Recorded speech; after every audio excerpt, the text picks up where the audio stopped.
monde, j'espère que vous allez bien. Aujourd'hui on se retrouve pour un épisode un petit peu spécial. Donc en effet on ne se retrouve ni pour The Animation ou Raconte-moi un manga, mais pour une toute autre vidéo.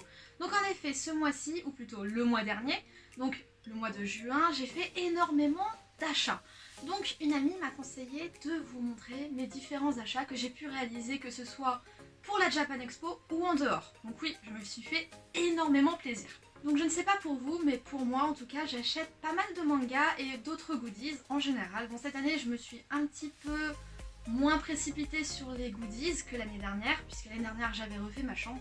Mais actuellement, là, je me suis focalisée un peu plus sur les mangas. Donc ce coup-ci, comme l'année dernière, j'ai décidé de prendre tout simplement un sac me permettant de prendre énormément de choses avec moi. Pour cela, je suis allée au stand Kiun. Donc en effet, pour 3 mangas achetés, vous avez un sac assez gigantesque qui vous permet tout simplement de stocker au fur et à mesure tous vos autres achats, que ce soit des mangas ou des goodies. Parce que oui, ce sac est vraiment gigantesque. La preuve en image. Donc voici le fameux sac qui est assez grand, il faut l'avouer. Donc comme vous le voyez ici, nous avons Beastars devant. Et derrière, tadam, il y avait City Hunter Rebirth. Donc ce sont 2 mangas que j'ai lus au travail et qui sont absolument énormes. Donc alors, dans ce fameux stand Kiun, qu'est-ce que j'ai bien pu acheter? J'ai acheté une nouvelle série, tout simplement une série qui est déjà terminée, que je vous présenterai un peu plus tard dans Raconte-moi un manga d'ailleurs. Il s'agit de Green Mechanic. Donc il y a 4 tomes, ici, voilà.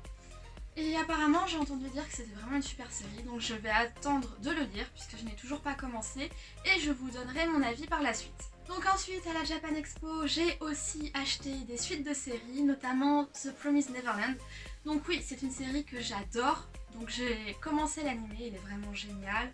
J'ai tout simplement continué le manga, je m'étais arrêtée au tome 7, donc j'ai acheté tout simplement le tome 8 et 9.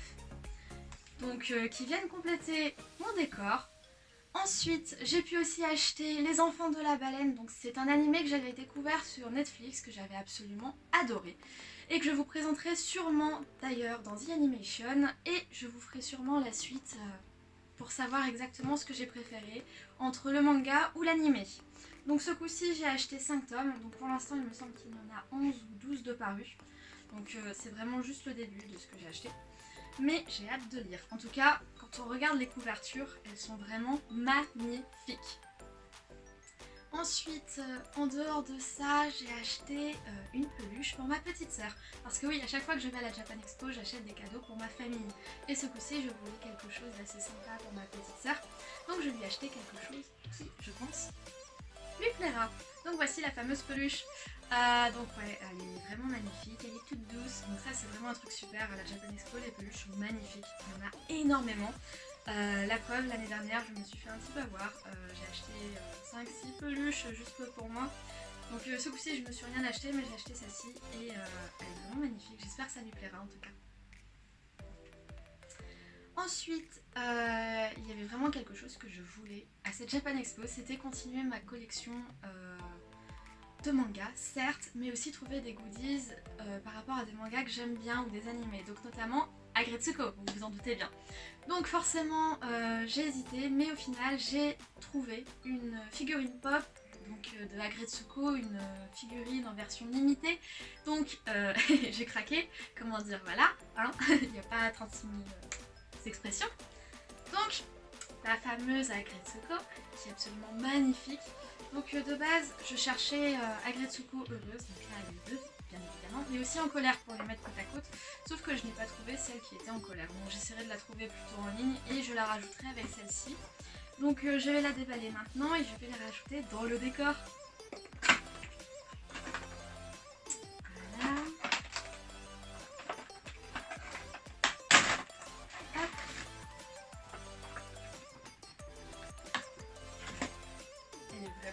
Magnifique. Enfin bon, je suis super heureuse, elle est vraiment super belle, elle est toute douce au toucher. Hop, elle va aller là. Voilà. Donc elle est ici maintenant. Donc Donc nous avons une Agretsuko heureuse, on va croiser les doigts pour en trouver une qui soit un peu en colère. Pareil, je voulais trouver une sorte de peluche, j'avais vu une sorte de coussin où on voyait tout simplement la tête de Retsuko heureuse d'un côté et en colère de l'autre. Malheureusement je ne l'ai pas trouvée, donc on va espérer la croiser dans le futur. Donc ensuite pour la Japan Expo, j'ai acheté quelque chose qui sort un petit peu de ce que je peux acheter habituellement là-bas. Il s'agit de deux books assez sympathiques sur le studio Ghibli en fait. C'est notamment le stand lié à Animeland qui fait ça, donc voilà, j'ai acheté ces deux bouquins qui sont assez sympas. J'avais vu ça sur le site, puis ça concerne le studio Ghibli, donc forcément j'ai pas hésité. Donc je vous en parlerai un peu plus tard, je pense, ils sont vraiment bien, donc je vous les conseillerai un peu plus tard plus en détail. Donc voilà, c'est tout ce que j'ai pu acheter pour la Japan Expo, donc c'est un tout petit peu par rapport à ce que j'achète d'habitude. L'année dernière j'avais vraiment fait énormément d'achats, mais c'était surtout pour refaire ma chambre en fait, donc ça servait plus à un côté décoratif, alors que là c'était plus pour compléter mes autres collections. Donc c'est tout pour la Japan Expo. Maintenant passons plutôt aux autres achats que j'ai pu acheter avant la Japan Expo justement, des séries que j'ai pu découvrir, donc j'avais déjà lu les premiers tomes et que j'ai tout simplement décidé d'acheter. Voilà.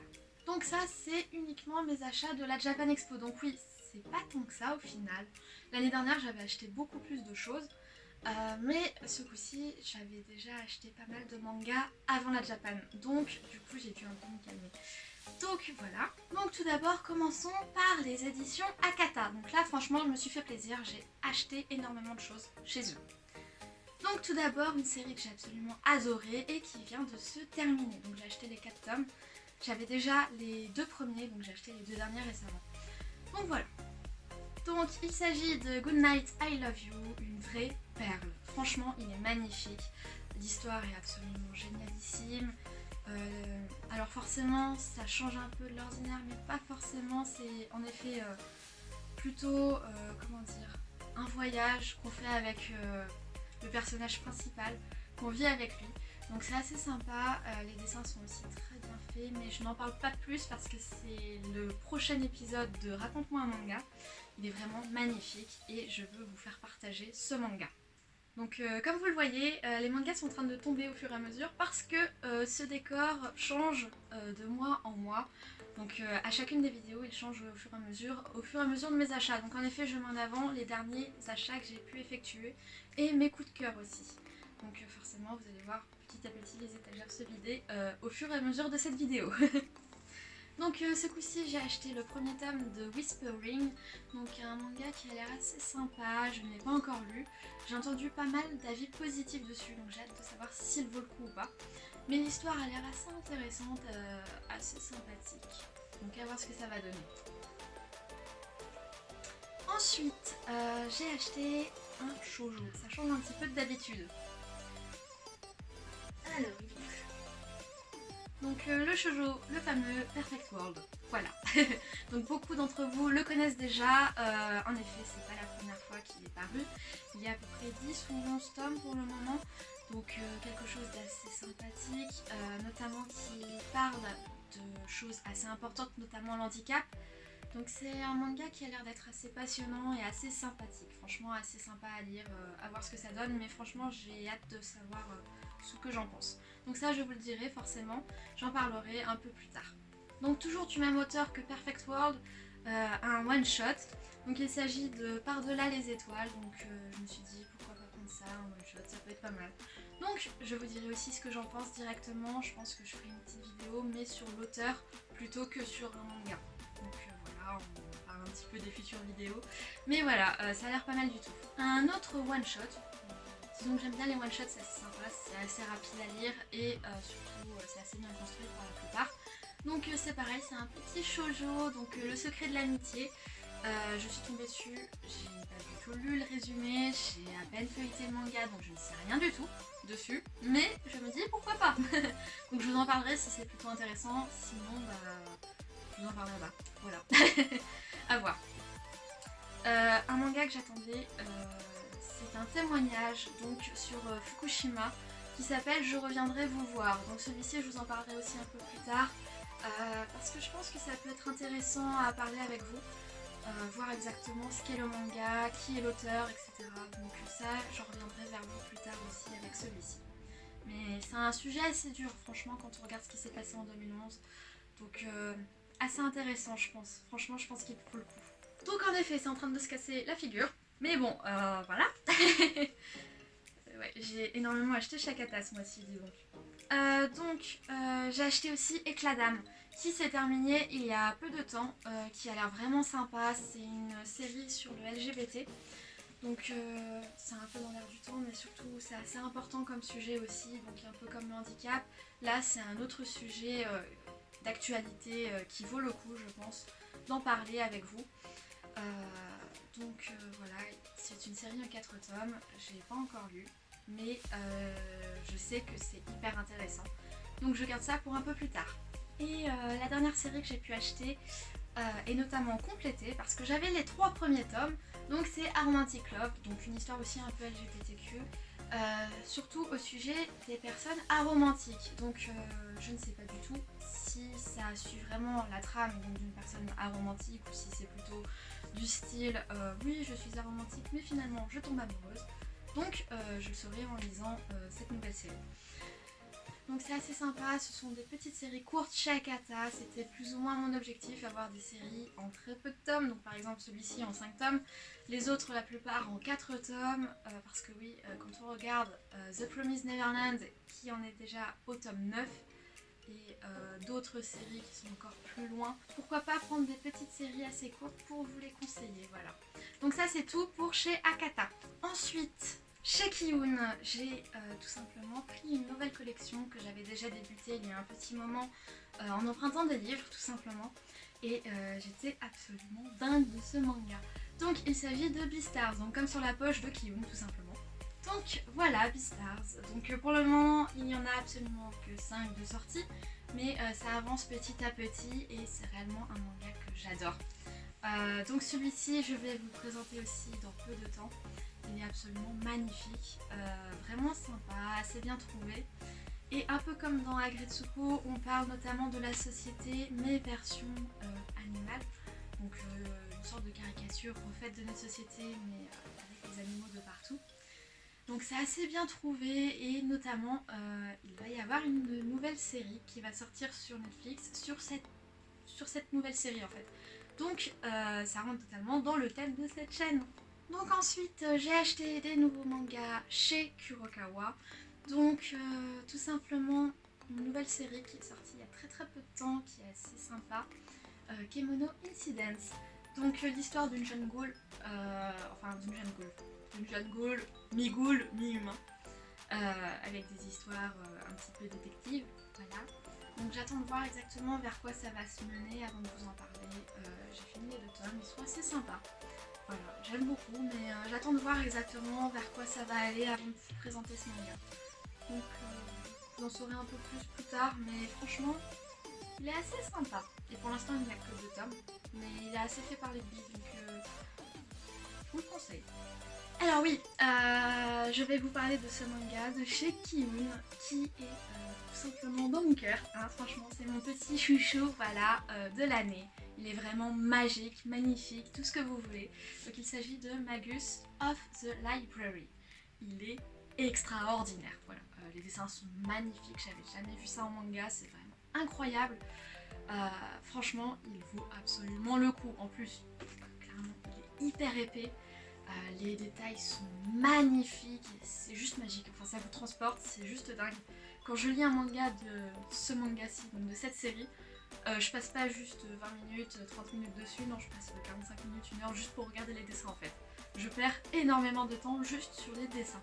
Après l'histoire n'est qu'au commencement, donc ça démarre tout doucement, mais déjà c'est juste extraordinaire.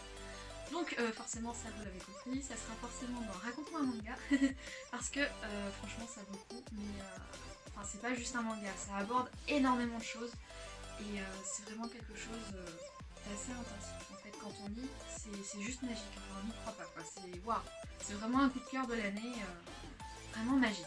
Ensuite j'ai acheté le premier tome d'une série qui me paraît un peu what the fuck, donc J'ai acheté ça uniquement pour ça en fait, hein, de base. Et aussi parce que j'adore tout simplement le thème dans lequel se passe ce manga. Donc c'est chez les éditions Kana, donc il s'agit de Versailles of the Dead. Oui, Versailles of the Dead. Donc moi franchement, un thème que j'adore c'est Versailles. Donc tout ce qui est ce côté-ci, les grandes dames, le côté noble, etc. Tout ce qu'il y avait à cette période-ci avec le château de Versailles, c'était magique. Tout ce qu'il pouvait y avoir, enfin magique. Il y avait énormément de corruption et tout, donc magique à revoir hein, forcément, mais franchement c'est quelque chose que j'adore. Quand j'étais petite, je ne lisais que ça comme manga. Je ne lisais que ça comme histoire. Donc que ce soit les Colombes du Roi Soleil, etc. C'était juste ce que j'adorais. Et donc je me suis dit, c'est quoi ça? Versailles déjà en manga, qu'est-ce que ça peut donner? Mais avec des zombies, pourquoi pas? Donc je l'ai pas commencé, mais j'en attends beaucoup, voilà. Donc c'est tout ce que j'ai acheté chez Kana pour ce mois-ci. Donc on va voir ce que ça donne. Et ensuite, la dernière série que j'ai achetée, donc j'ai pas sorti tous les tomes parce qu'il y en a 11, donc ça fait quand même beaucoup. J'ai tout acheté d'un coup. Mon frère m'en avait un peu parlé, donc je me suis dit ah ça peut être pas mal. Et en effet j'ai lu le premier tome, c'est gigantesque, voilà. J'ai beaucoup rigolé, j'ai adoré, donc c'est chez Ankama, c'est Radiant, je sais pas si vous connaissez. C'est assez sympa franchement, et surtout c'est français. Ce qui est assez rare chez nous, c'est les mangas français, voilà, il n'y en a pas tant que ça. Et celui-ci, eh ben c'est français, on dirait pas, franchement les dessins sont assez japonais, etc. sur le côté. Mais c'est bien français et c'est super bien tourné, ça change un petit peu de ce qu'on a pu voir dans les mangas un peu d'aventure comme Fairy Tail, etc. Là on a aussi une question plutôt d'acceptation. Donc j'ai adoré le premier tome, je vais lire le reste et je vais vous dire exactement ce que j'en pense. Ça fera une vidéo un petit peu spéciale je pense, notamment avec tout simplement les mangas français, les mangaka français plus précisément et les différents mangas français qu'il y a en ce moment. Donc j'aimerais vous faire ça, donc on va voir ce que ça peut donner. Donc voilà, j'ai hâte de voir exactement ce que ça va donner, donc forcément peut-être que je ne présenterai pas tout, notamment si je suis un peu déçue. Mais sinon, la plupart, je sais qu'ils sont vraiment géniaux, donc je n'hésiterai pas à vous en parler vraiment plus en détail. Surtout, dites-moi en commentaire ce que vous avez pu acheter vous à la Japan Expo, si vous avez aimé cette Japan Expo 2019. N'hésitez pas non plus à me dire si vous avez déjà ces mangas chez vous, ou si vous voulez tout simplement les acheter. Sinon, n'hésitez pas à vous abonner à notre chaîne YouTube en cliquant sur le bouton s'abonner en bas de la vidéo. Et notamment en cliquant sur la petite cloche, ça permet tout simplement de vous laisser des notifications lorsqu'une vidéo paraît. Ensuite, vous pouvez aussi nous suivre sur nos différents réseaux sociaux qui sont Twitter, Facebook et Instagram. Sur ce, bye!